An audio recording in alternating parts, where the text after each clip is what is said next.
Alright, what's up? Going to be talking about this sort of baseline gold farming setup today. This is probably the best gold farming setup to use if you are more of a beginner. This can be used on JR normal, JR hard, depending on your Clyde and Flamey levels.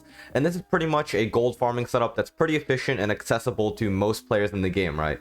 So just to start off with this setup, you got Clyde and Flamey. These are going to be the highest ranged monsters, considering if you don't have Jiraiya, right? These are going to be your highest range monsters for their basic attacks.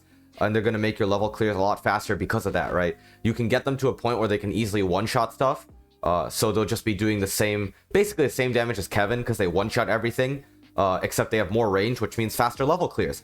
And paired with something like a Speedy that's pretty easy to obtain, pretty easy to upgrade, compared to something like a Horus, it just allows them to have more attacks, more damage output, and again, take more advantage of their range and one-shotting damage.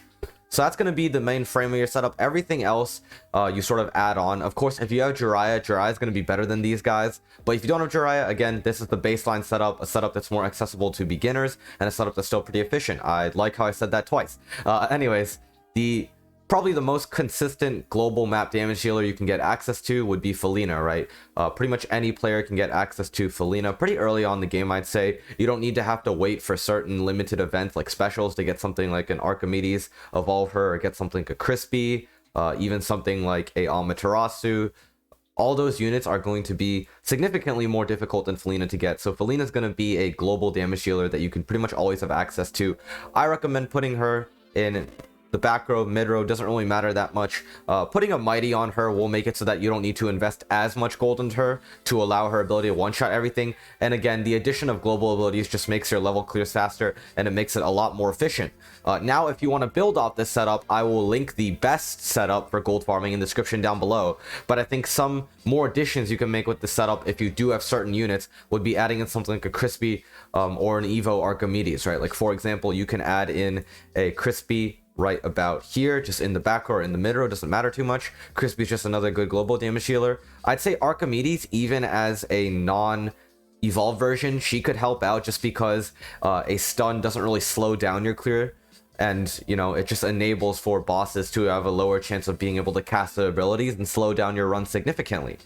Next up after that, I'd say the other sort of easier to obtain global damage dealer would be Slime King, except I would not recommend using Slime King because Slime King's ability very briefly slows down your game and he ends up doing more harm than good in most situations. However, depending on your other global damage dealers, depending on the level of your Clyde Flamey, and specifically if you are using this Clyde Flamey setup, Slime King can help out sometimes. So I'd recommend just taking the times of your runs and experimenting a little to see if Slime King does help more or less on average. But I'd say as you get higher levels, more access to global damage dealers, Slime King becomes more of a hindrance than a help. But you know, it's on a case-by-case situation, or he is beneficial or he is unbeneficial. I personally recommend just avoiding him because it is a little bit more complicated when you are thinking about if it's worth it to put him in or not.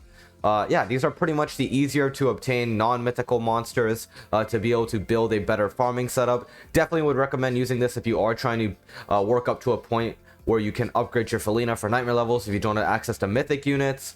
Yeah, just overall, this is the sort of original best type of farming setup.